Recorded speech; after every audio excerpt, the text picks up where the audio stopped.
Ex-UFC champion Aljamain Sterling is receiving a lot of backlash for comments he made following his loss to Sean O'Malley. Do you want me to explain what's going on in the mind of fucking Aljo? Before we dive into why Aljamain Sterling is the true UFC's king of cringe, I think it's important to give him his flowers and say, before his loss, he was widely regarded as the best bantamweight champion of all time and was heavily favored going into his match with O'Malley, which was justified. It's also prudent for us to understand the road that led us to our current ridiculousness. Let's rewind and take a look back at why Aljamain Sterling is one of the most hated champions in the UFC. It's March 2021. Aljamain Sterling and Petr Yan are co-main eventing UFC 259, which has Israel Adesanya and Jan Blachowicz as the main event. Aljamain Sterling is getting his butt kicked from pillar to post by Petr Yan, absolutely domed. And then, for some reason or another, Petr Yan has a brain fart and knees Aljamain Sterling in the head while he's on the ground, a move that is illegal in the UFC. After much pomp and circumstance and drama, with Aljamain Sterling crying and holding his head and saying he wishes he could have continued fighting, but he can't. And that's not the way I want to win. That's not the way I envisioned this. That being said, if you can't continue, you can't continue. I do not blame Aljamain Sterling at all for saying that he was unable to fight after he got kneed in the head and it was giving him neck problems. Absolutely. I mean, look at the guy.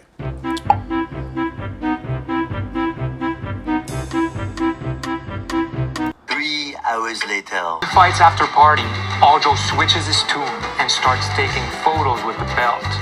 In doing so, sending a clear message that he is accepting of his new status as champion. To his credit, Aljamain Sterling did a lot to silence the doubters following this, going on a 3-fight win streak.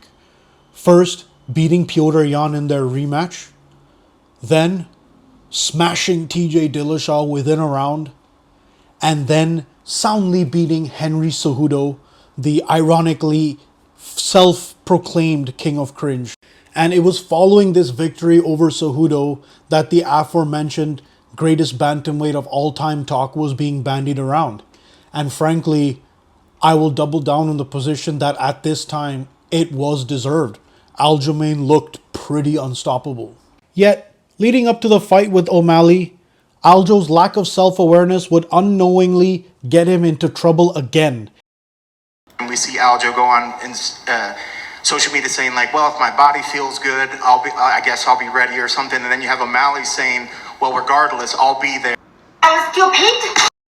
As he constantly referenced moving up to featherweight if he won the bout, and then adding a new wrinkle. You know, with Aljamain being in the same division, you as the champion, ideally you want to be champion as well, right? So would you guys be open to fighting each other if you had to? Me and Aljo, we're never going to fight each other. You can still be friends and want what your friend has, you know what I mean? It would be a really bad idea for Merab to go down that path. And as if to fully embrace his villain status, Aljamain took it one step further by saying, and that's what gives me the confidence coming into Saturday night at UFC 292, and I can't wait to go out there and just smash the teacher's pet hype machine and go on with my day. Thus setting the stage for what happened next. I'm curious, is there anything that Sean could present that you maybe haven't faced in the octagon, or that maybe a bigger threat that he poses from your past opponents? I don't know, man. He decided not to stay at the fight hotel. He's been ducking me. He doesn't want to look me in the eyes. So it is what it is. We got a couple of days and I get to whoop this fraud's ass. A few days later. What it might be like only round 2. Sterling on it.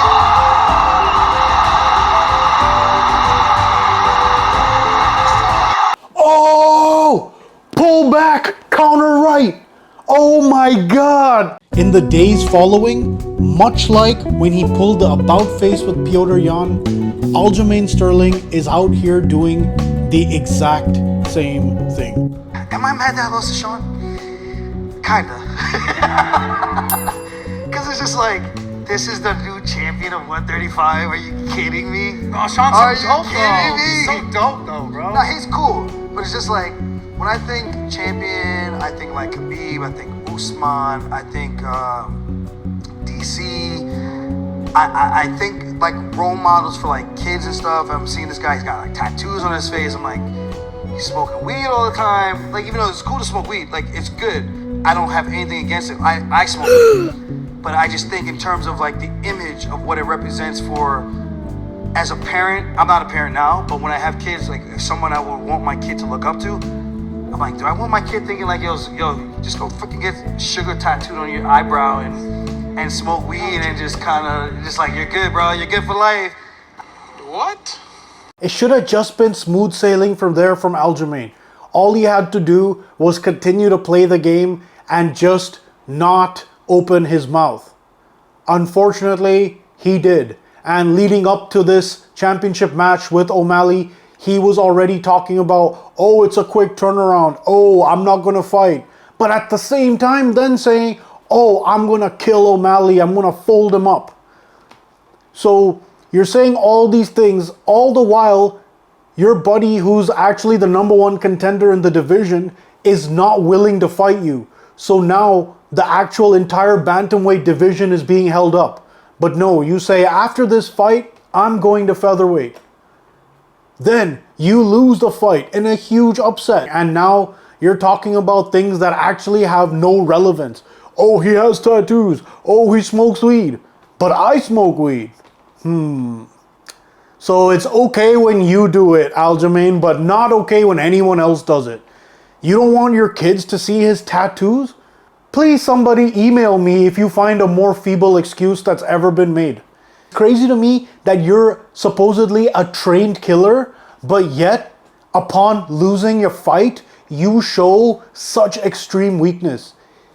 This is why you do not have Dana White privilege, Aljamain. Title, go up at 145, challenge Volkanovski for the featherweight strap, but now he wants this rematch. Yeah, I mean, that's understandable because yeah, he wants to get it back because we all know Aljo can he can take it back. So now Merab has doubled down on not wanting to fight Aljamain and giving Aljamain that rematch. So now instead of moving up to featherweight, he's opting to stay in bantamweight. But he's also said he's not gonna fight till 2024. So what does that do to the bantamweight division? The top two guys are hanging out and they don't want to fight each other. But they don't believe anyone else should get a fight for the title as well. Have you... Oh man. I mean, how do you expect to get the boss's privilege when you insult the company leading up to the fight, insult the boss leading up to the fight, say that the guy you're fighting is the teacher's pet and has privilege you never had. Now you're saying he's not a worthy role model for the title, and you've held up an entire division. No shit, Dana White doesn't like you guys. Don't believe me? Hear it from the man himself. This is not about friendship. This is about finding out who the best in the world is.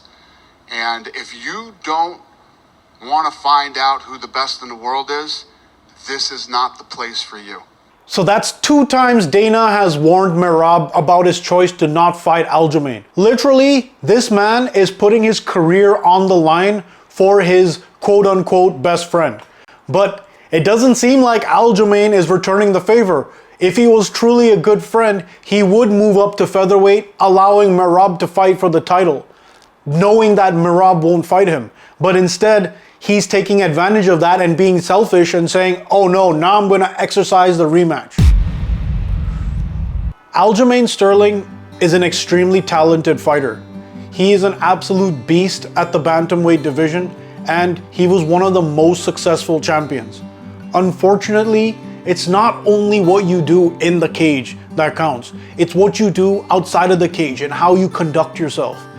Especially in the fight game, where we look at our favorite fighters like warriors, like superheroes, guys who can do things that we can only dream of. when we have that towards you and then you act like a petulant, regular human who can't seem to overcome his jealous insecurities, that's exactly why you're not as loved as frankly you should be, Aljamain. That's why other people get the Dana White privilege. It's his victim mentality, lack of self-awareness, and honestly, petty jealousy that have unfortunately made Aljamain Sterling one of the most disliked champions in the UFC and the actual king of cringe.